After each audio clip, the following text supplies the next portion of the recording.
Yo, what's going on? What's up with everybody?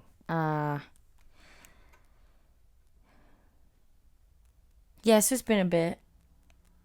Yes, it's been a while, since I posted one of these little, just little gatherings between myself, my future self, all my past selves, and whoever happens to be, hold on. Whoever happens to be, walking by at the time. So, today I wanted to talk about spiders. And it's not a theme. I'm not that simplistic. I'm not gonna look around and say, oh, what is everyone else doing now? And I can jump on that bandwagon. No, I'm talking about spiders. And whether or not, they're your friends, Mine are my friends. So right now I have a little guy who lives in my shower. He's really small. He's very small. And he's got a little web. And I can't see the web because the walls and the ceiling are white. And the web is small and translucent.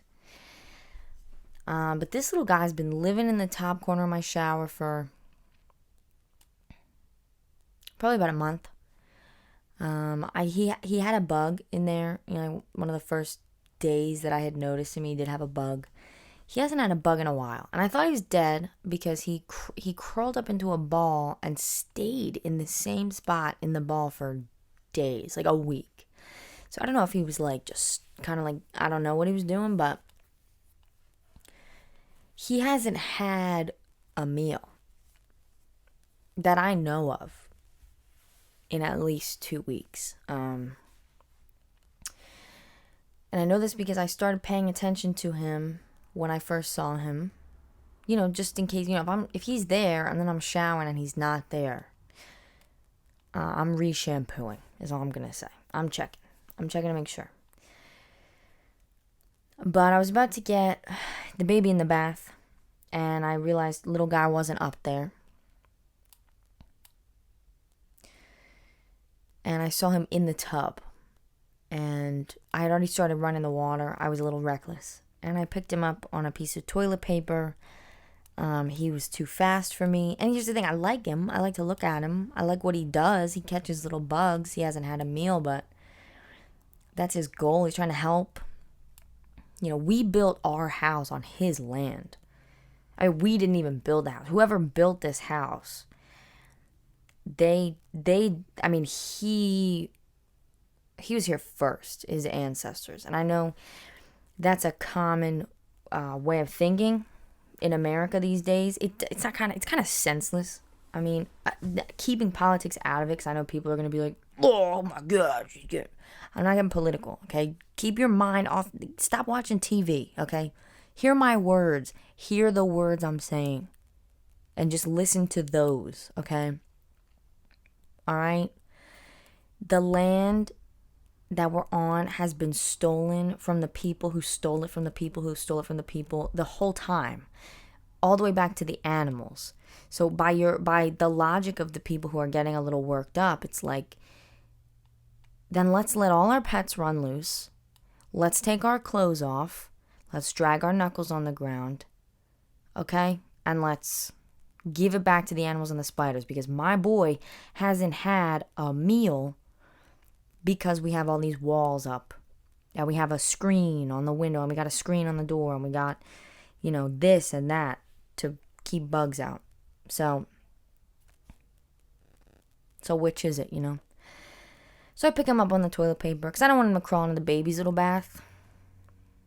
That's not good, And first of all, the baby would eat him.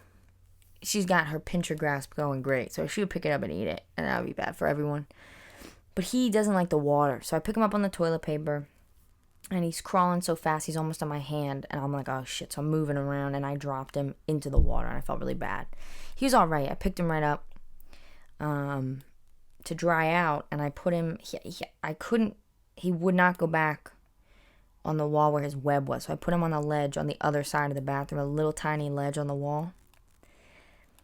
And I said to Caden, I said, can he smell his house? And Caden said, yeah,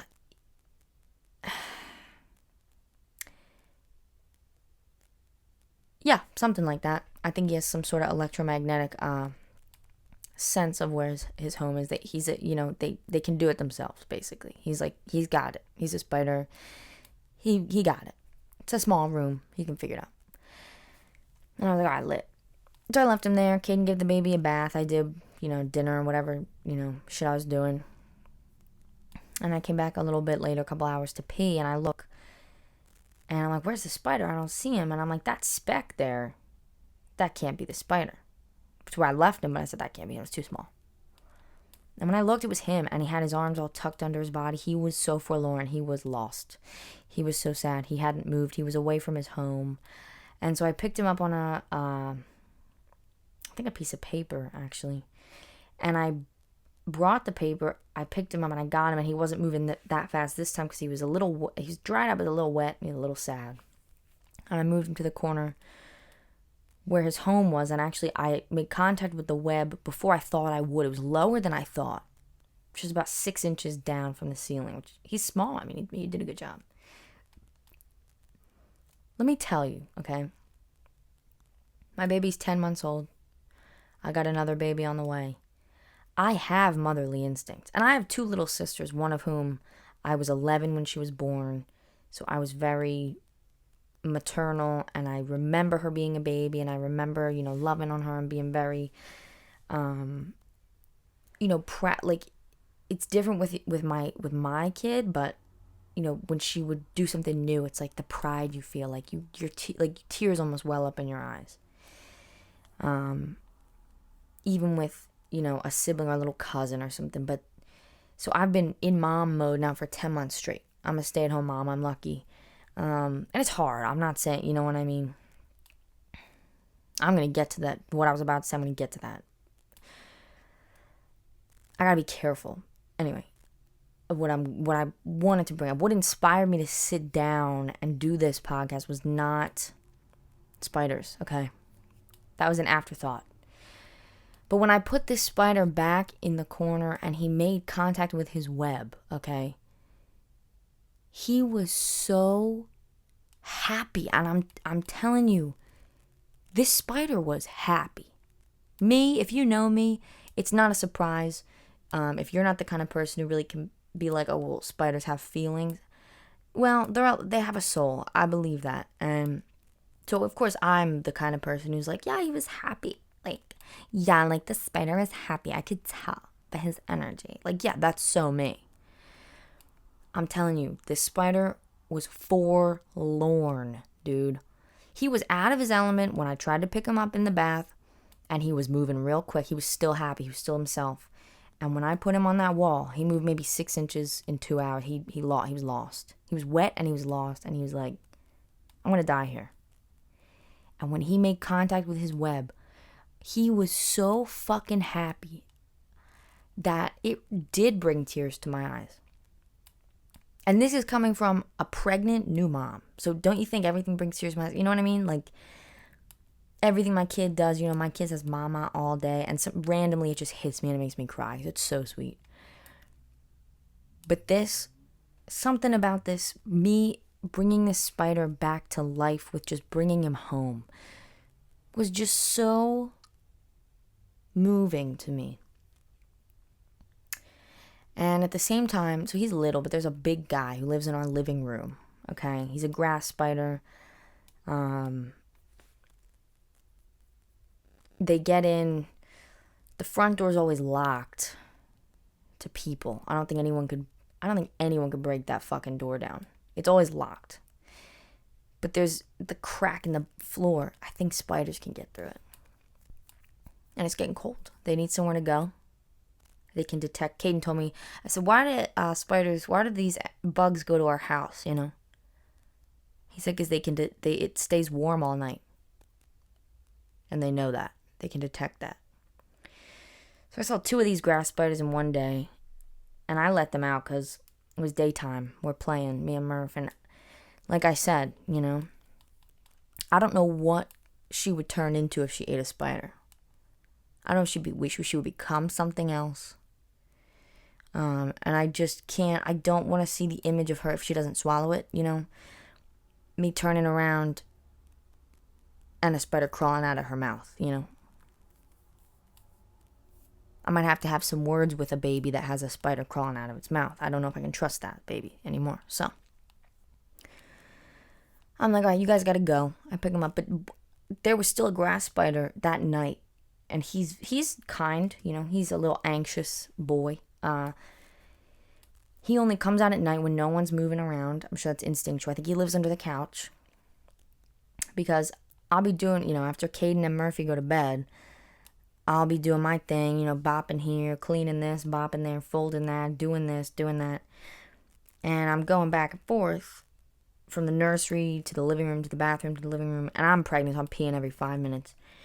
And I come out in the living room and I see something out of the corner of my eye. It's it's a grass spider, so he's big, but he's not like scary, but he's just large. I mean, and he takes like 3 steps and sees me, and he pauses and I pause and we're looking at each other.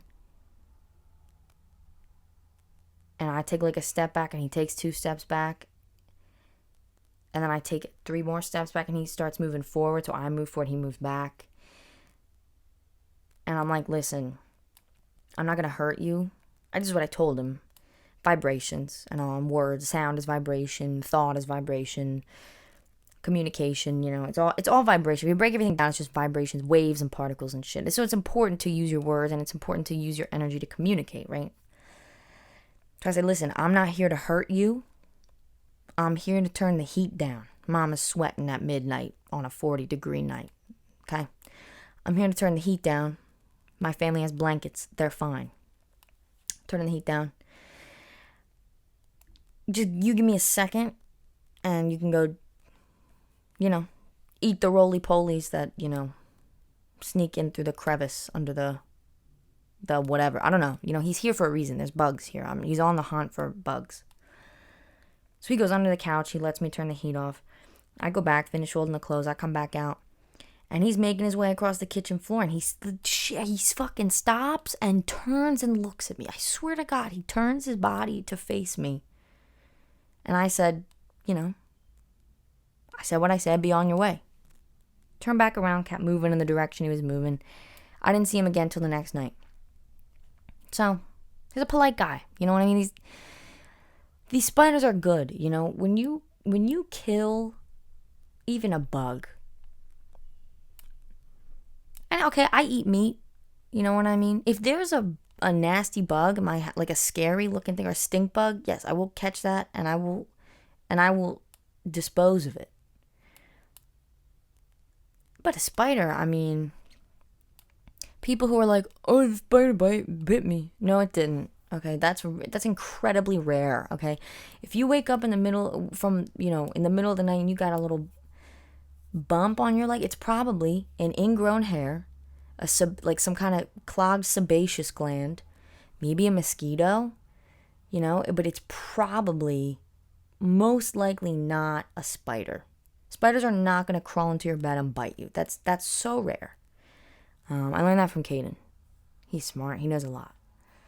So these spiders, they're here to eat the bugs that you don't want. So don't kill spiders. You know, bugs are good. And what brought me to this, the last spider I thought of was the way we heat our house is a little old-fashioned. So there's a little, like a furnace. And when you want to turn it off, the best way to do it is to just close the oil lines. It's just, that's, you know, I don't know any of this. This is just what Caden does. He knows. So he says, you know, I said, you know, every year I'm like, how do I work the furnace again? And he says, do this, do that. So I just follow directions and it works great. So I go down and I go down probably once or twice a day. Probably more than that because in the mornings I'm freezing. And I won't get into it, but when you're pregnant, you know, certain parts of your body just get cold and you can't stand it. So I need the heat ASAP. And it's a small house, so it works quickly. And I'll turn the heat on, and then 20 minutes later, me and Murph are doing laps around the living room. And I'm like, oh shit, it's hot. We got to turn this off. So I run down in the basement and I close the oil lines, and I got to stand on a step stool. And every time for the past 3 days that I've gone down there, the first time I saw one strand of a web. It's an old house, it's an old basement. There's all kinds of webs and cobwebs and freaky shit. I saw one strand, and I was like, all right, you know. I came back down like 2 hours later. I said, I got to turn this off. It's too hot. Got to save some money. Want to open the windows, whatever it was. There's 2 strands. So I said, okay, so this is an active spider perhaps. Now there's 4 or 5 going the opposite direction on top of the new 4 of us. So there's a young man down there swooping and flipping and flopping around, building a home. And I was so inspired to make this podcast because, listen, if you made it this far,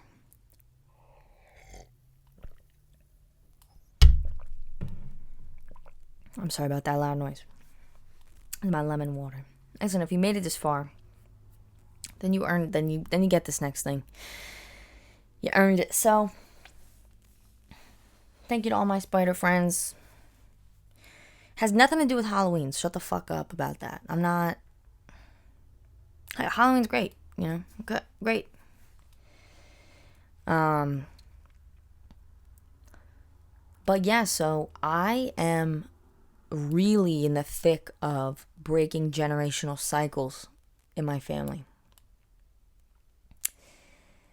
And, you know, I kind of have a lot of anxiety bringing it up. You know, I'm thinking, what are the people close to me, whoever listens to this, what are they going to think about that? What are they going to, you know, is my mom going to hear this? You know, no, I don't think she will, because that's just the thing, you know.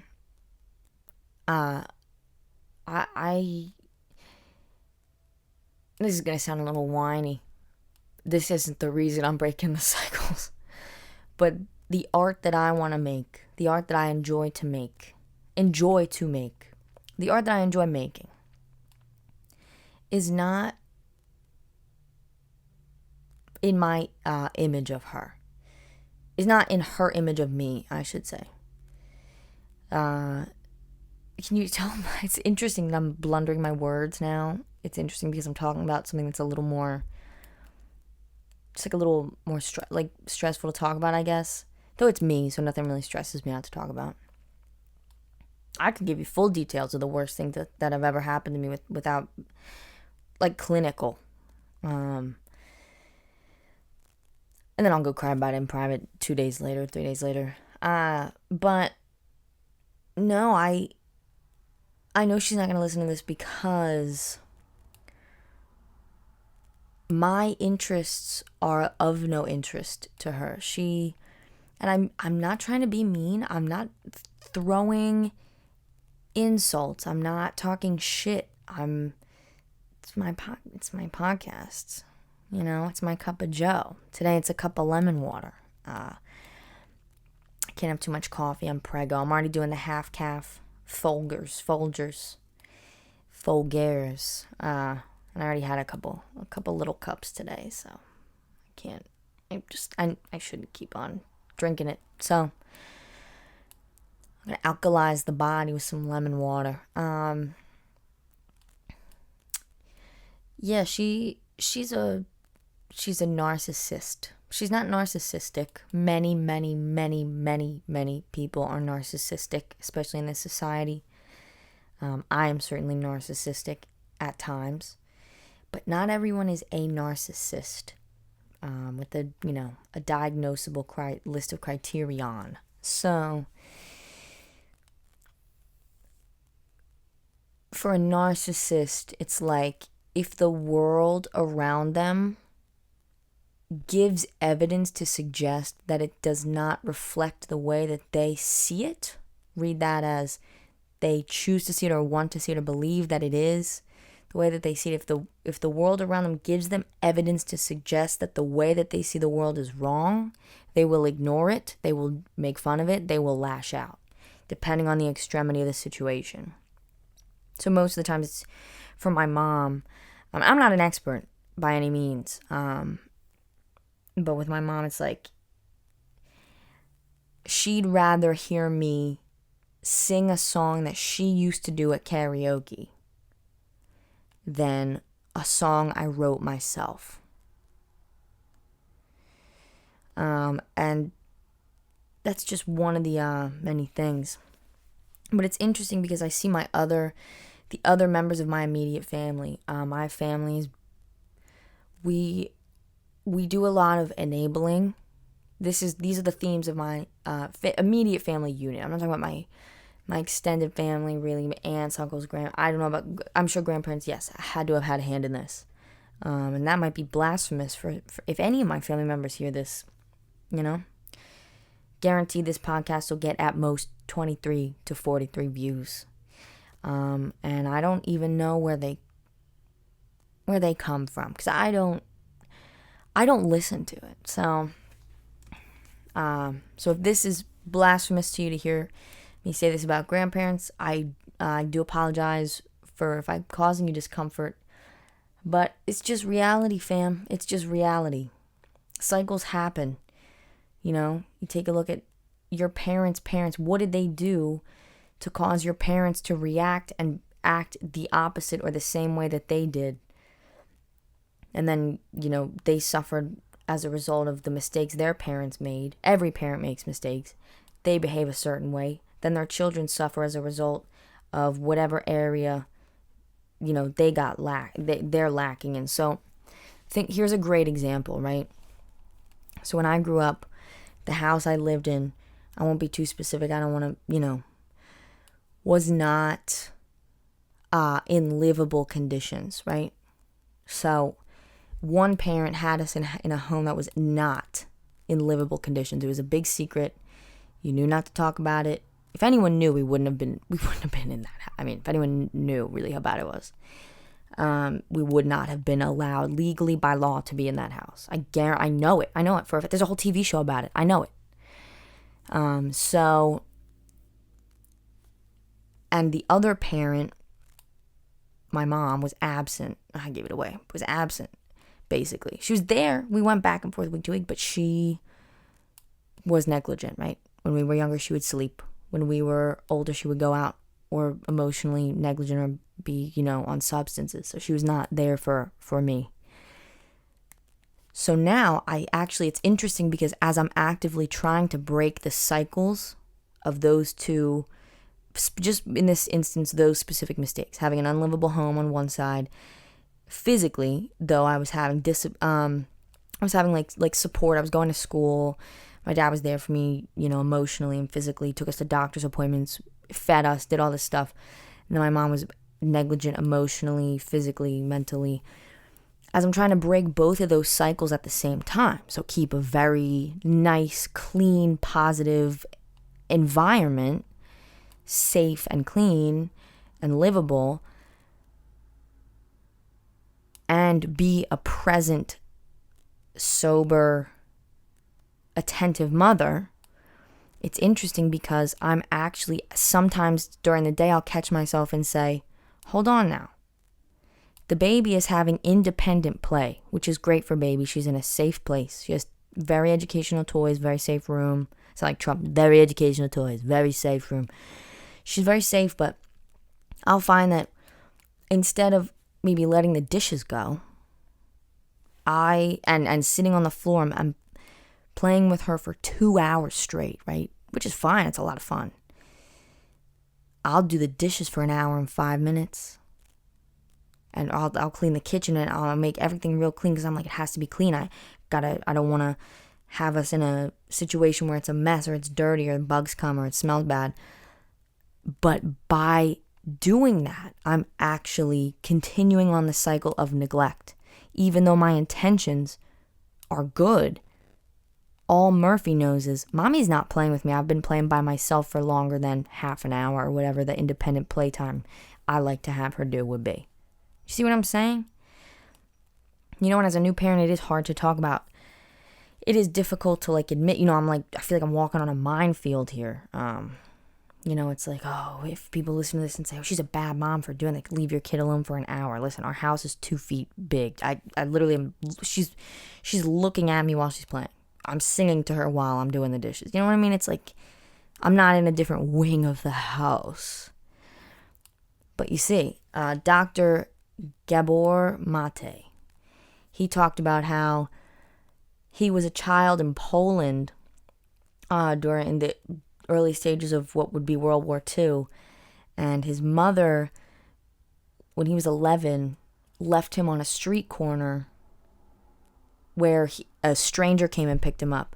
Now, this was arranged. She didn't think that her son would survive another day living with her in the occupation, right?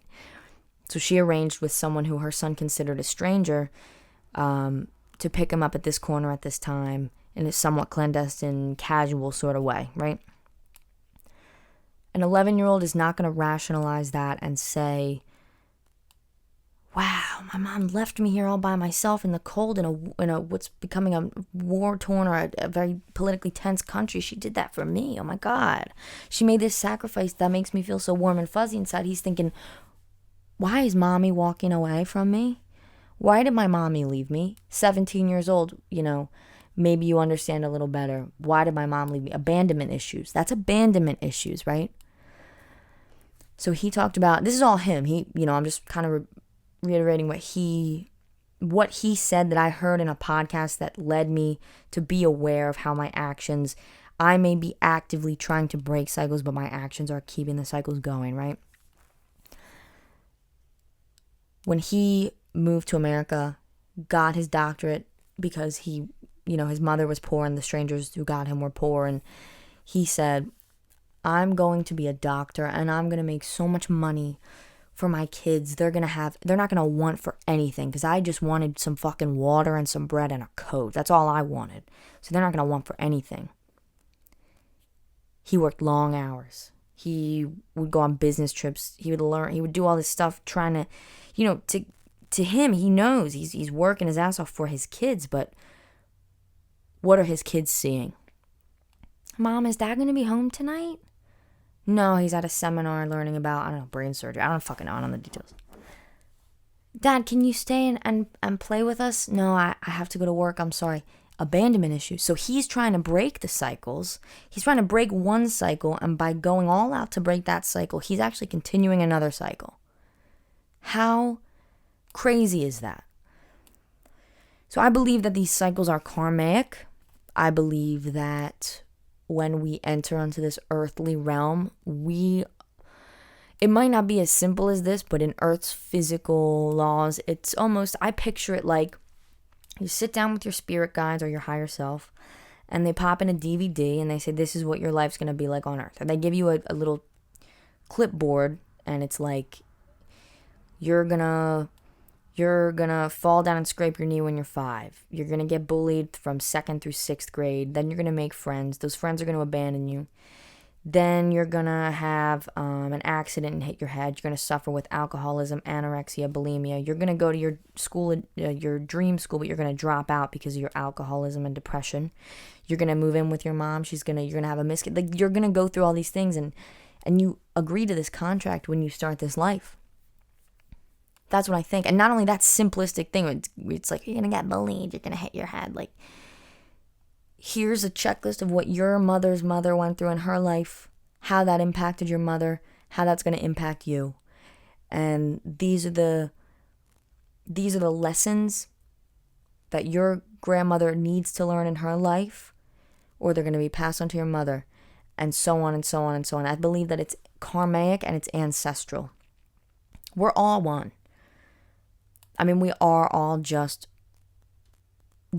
different iterations of the same vibrational field, right?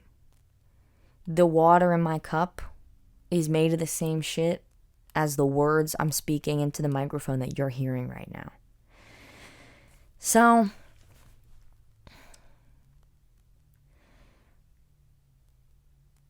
And I don't know. Like, that's the thing. I say all this like I'm so sure, and part of me is sure. The other part of me doesn't. Who knows? Maybe I'm wrong. Caden believes, and I'm not going to limit him to this. I'm sure we've talked about a lot of this stuff, but one of the things that he has said that stuck with me is he said, life is just one big long chemical reaction.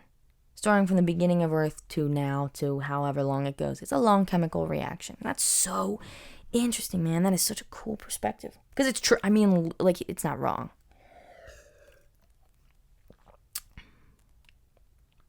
"30 minutes, 22 seconds. I looked at my thing on October 23rd at 3:02. 302323 3:02.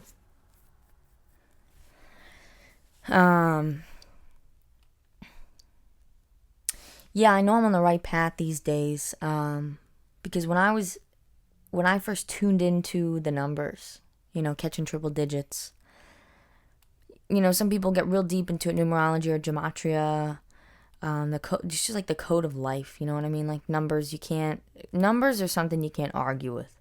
Though in this day and age, I can see people trying. I can. But I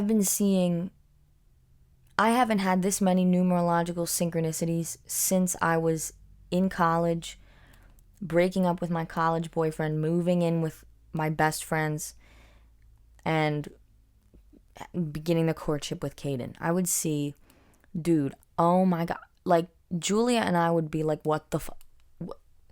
Like, we would see 1, 1, 1, 2, 2, 2, 11, 11, 7, 7, 7, 3, 3, 3, all within like one sentence. Like, I'd be like, oh my God, 11, 11. And then she'd be like, oh my God, 7, 7, 7 driving by. And some guy would be like, call 3, 3, 3, 2, 9.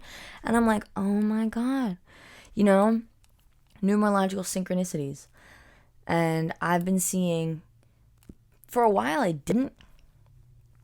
It's not that I didn't see any. It was just sporadic, you know what I mean? But this past week or two, ever since I jumped timelines back to, yes, that's what I said. You don't have to rewind. That's what I said. Ever since I jumped timelines back to the timeline of kind of being like white pilled, there's blue pill, red pill, black pill, white pill. I feel a little more white pilled than I've been seeing.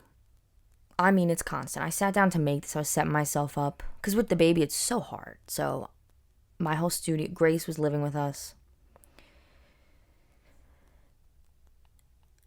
And, so I kind of dismantled my studio, but it's such a little time. Listen, I call it a studio. It's like 5 pieces of equipment with wires. So, which is great. That's all I need. I'm not saying that it's, I'm not saying anything bad about it. I love my studio.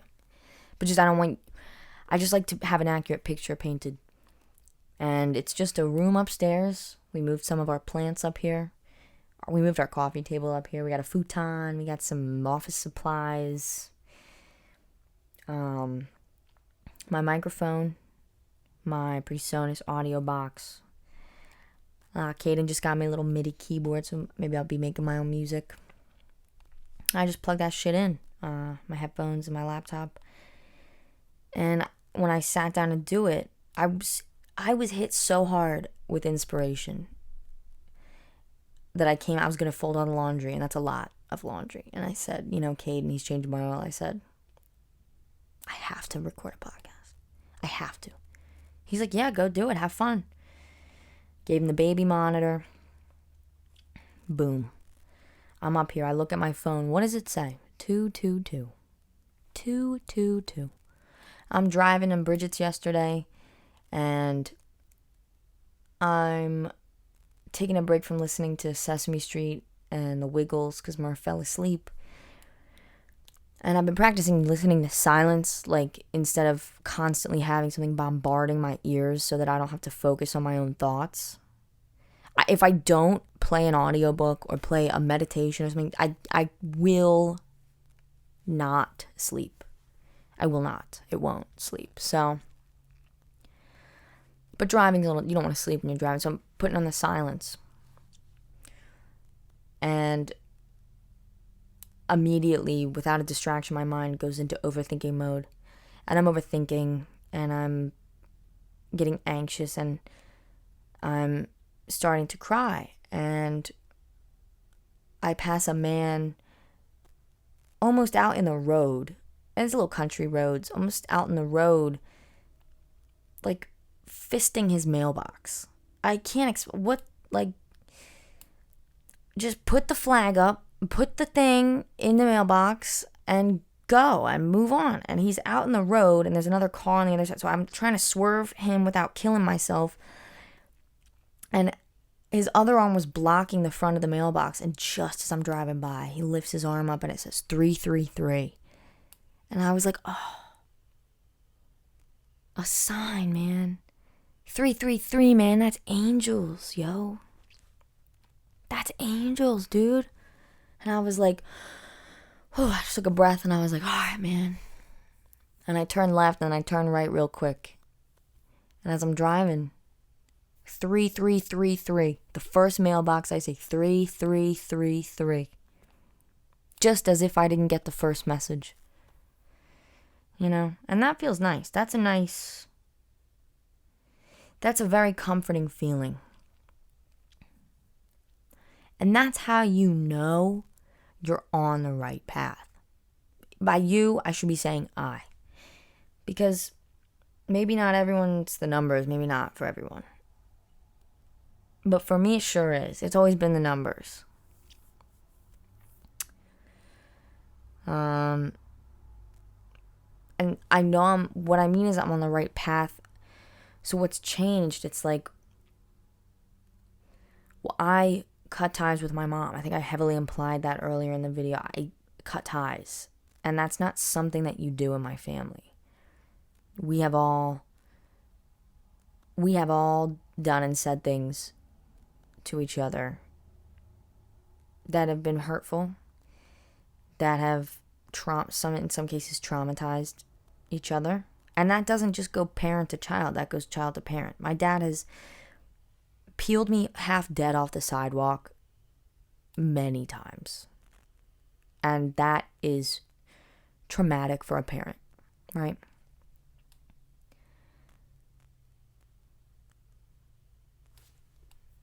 But it's a theme in my family. We enable each other. I'm trying to think of better words because it's like we just allow abuse. And the thing is, I realized that it doesn't have to happen, right? And if for an outsider to take a look at our family, it's quite shocking. I've been opening up to people outside of my family a little more recently, like Bridget's mom and Caden's mom, and luckily they're both very loving and understanding people. They're actually both teachers.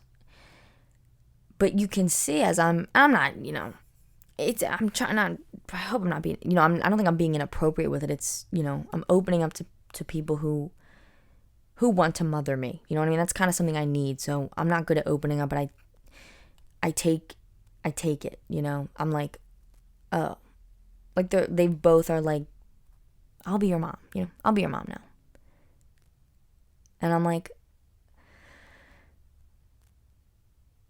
like, I don't like to reach out or ask for help. Like, if I'm sad, or I'm struggling or anything, I don't like to do that, but I'll talk about it. Maybe that's the best way for me to get help, is to talk and just have someone listen. And I can see when I'm talking, it's like, and they're like, wow, like some of this shit. And so Caden kind of figured it out pretty quick in our relationship that my mom it's abuse. It just is. And he never pushed me. He never told me, if you cut her out of your life, your life will be better. It'll be hard, but your life will be better. He never pushed me in any direction because I love my mom. It's not easy. What I'm doing is fucking hard, man. It's not easy. I have emotions. I have a fucking heart. okay? And I have strong emotions. I'm a Pisces moon, okay? I'm a Pisces moon and a Virgo sun, okay? So I'm very emotional, and I'm also very sentimental. So having my first baby and having another baby, and because she's coming in March, of course it feels wrong to not be able to share that with my own mom. This is the time I need her most. I'm fucking winging it.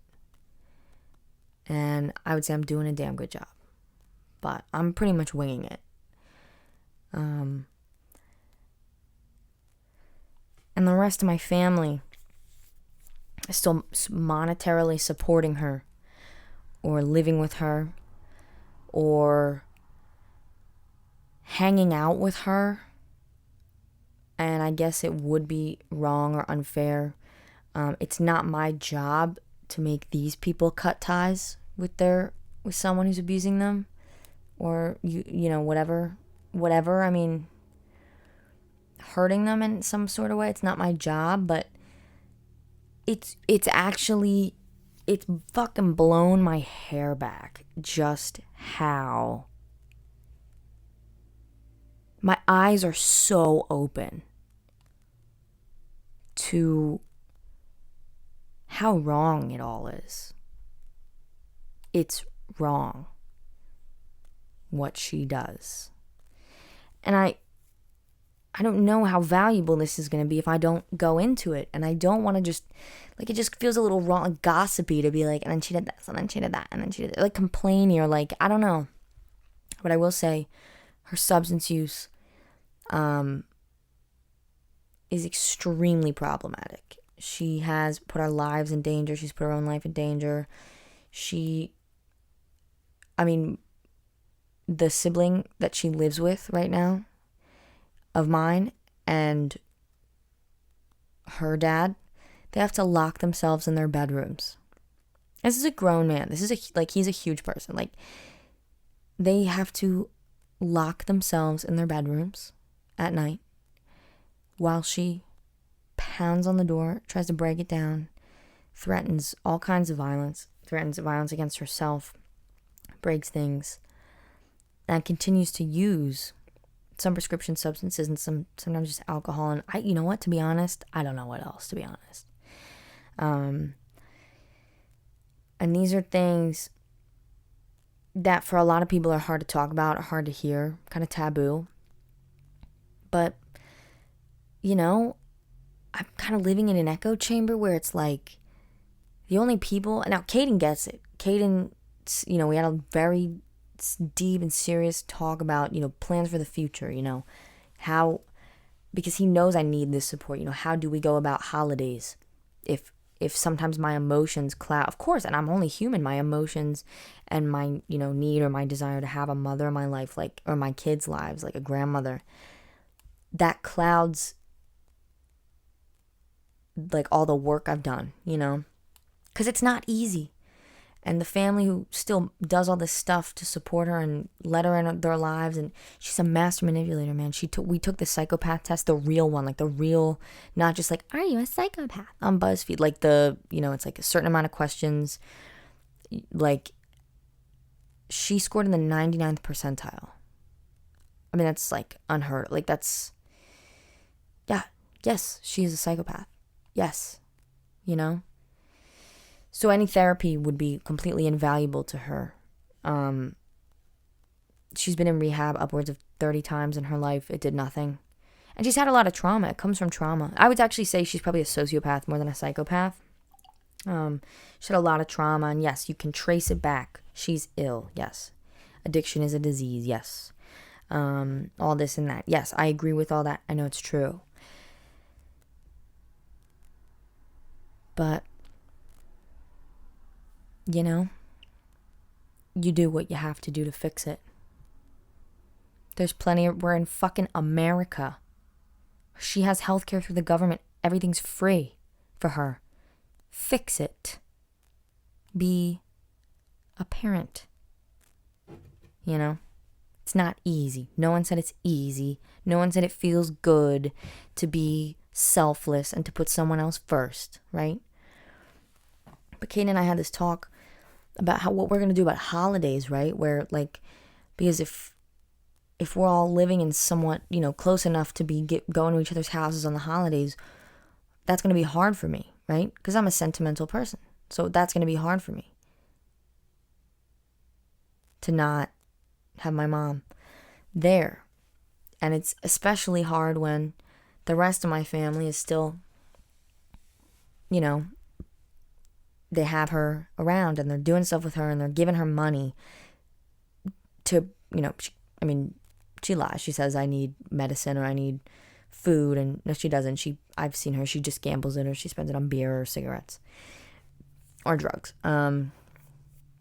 So it's hard when I know that they think that I'm being heartless and they straight up tell me, you're being really harsh, or why don't you give her another chance? Why don't you forgive? And it's like, if I'm spending my entire childhood, adolescence, and young adulthood forgiving my own mother for hurting me and abusing me, I guarantee you it's been upwards of 500 times, 500 individual, probably more, probably thousands of times that she has hurt me. That doesn't have to happen anymore. So as an adult with 2 children, it would be dangerous and nonsensical to keep that person around. So it's especially hard when the other people who are in the intricacies of the situation are not only unsupportive, but are actively encouraging me to do the thing that my heart calls me to do. So, like, why do I cry about losing my mom? Like, it's because in my heart I love her. It's unnatural to be away from your mother. It's unnatural. So some people would say, well, if it's unnatural, then don't, like, if it doesn't feel right, like, don't do it. And it's like, that's a horrible piece of advice. That is pseudo-spiritual. If it doesn't feel right, but cognitively it's the best thing to do, you should definitely do that. Because what is pain but growth, right? What is growth but pain? So that's actually what inspired me to make this podcast. It's because I was talking to my sister, and she probably won't hear this either. I don't. It's interesting because I'd rather strangers hear it than my family, but it's just, I'm saying deep things. I say, yeah, thank you. It's like extremely difficult. It's not easy to do this. And I know everyone thinks I'm either being an asshole or that I'm going to give in once she gets better. But I'm not. Hear that hope once she gets better. I still have this subconscious hope. Breaking cycles is really hard and I'm not having an easy time doing it. But it doesn't mean I'm going to stop. And I was met with generic Pinterest quotes of responses. I can't imagine how difficult it is, but I'm proud of you. It's not easy and you're so strong, doing the right thing. You're a strong boss-ass mama and woman. Don't forget that. People, fine, if you're hearing this and you're saying, well, that's like supportive, like that's so nice. It's like, this is a day after she put me in a group chat with my mom, sending me pictures that my mom took of her when they were probably stoned together. Like, it's kind of like a fuck you. And it's a difficult place to be in, especially when the holidays are coming up and, like, I have these 2 new babies that, like, I want to share with my family. Like, I want them to be in the girls' lives. And it's like, how far does the poison spread? How these problems that my mom is the root cause of, isn't that, if you're giving her money to do these things, if you're encouraging her, doing them with her, telling her, oh, it's okay, oh, your mom, you're going to get better, you're going to be strong. Like, yes, I know addicts need help. I know addicts need support. I'm 2 years sober. You know why I'm still sober? Because I don't fucking talk about it all the time. I don't go to AA every week and lament about how much I miss drinking alcohol. I'm allergic. I'm allergic now, so I don't drink it. It's not that hard. See, okay, my therapist says that my biggest problem is the things that are easy for me, I expect them to be easy for other people, and that, that's not true. But I figured out a way to make it easy for me. I believe in people so much that I believe other people can figure out ways to make it easy for them. Especially someone like my mom, who can figure out how to get whatever she wants out of any person she wants without even seemingly thinking. By the end of this, I was watching her and I'm like, she knows exactly what to say, exactly what words to use, how to say it, what tone to use, what face to make, what body language, what story to tell. She knows how to manipulate everything to get whatever it is she wants in the moment. That's psychopathy right there. And is it even... I mean, I don't know. I'm navigating this for the first time. I've never done anything like this. No one in my family has ever done anything like this. I'm being made out to be, kind of a bad person for it. I think. I feel that way. And I could be wrong. But the same people who are like, I'm so proud of you, dude. Yeah, she's fucked up. I've broken out of the cycle, so now I can see it from the outside, and that was me too. I would say those things to Caden, like, oh, well, like, yeah, well, she's better now. Like, she's been sober for like 2 days now, so like, she'll be better. And now it's so obvious to me, So,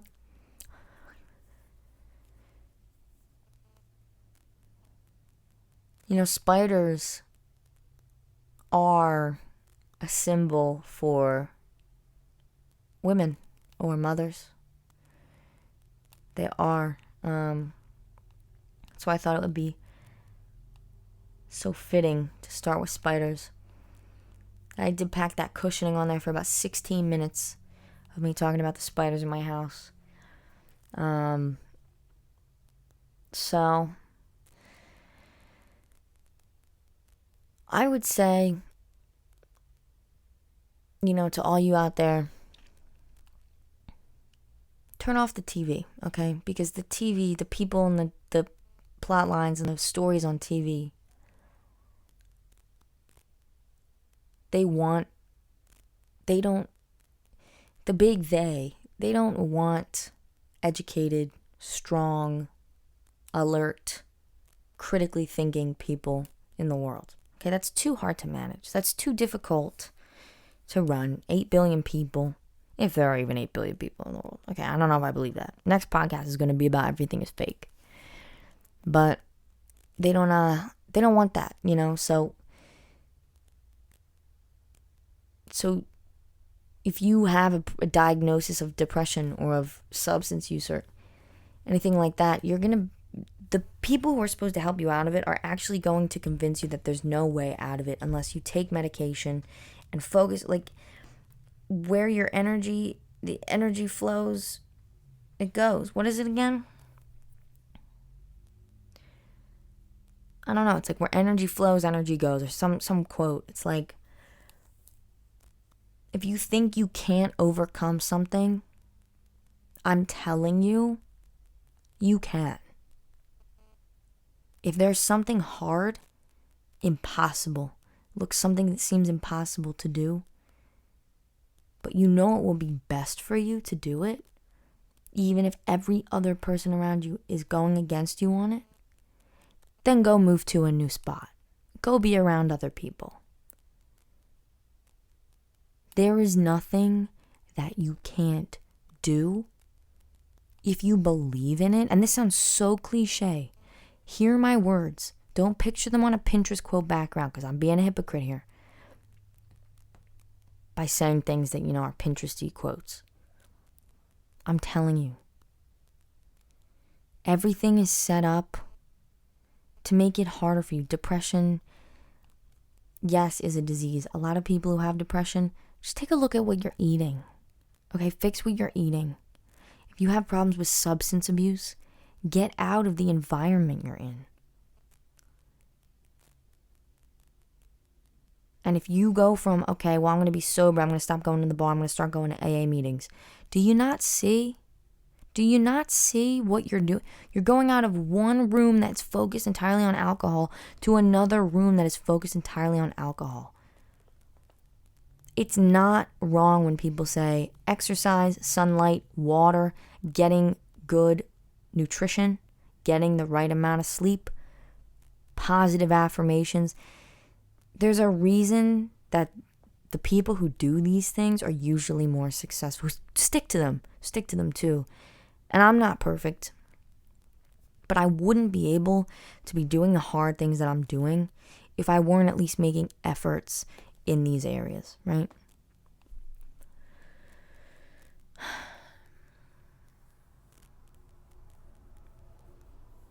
So I don't know.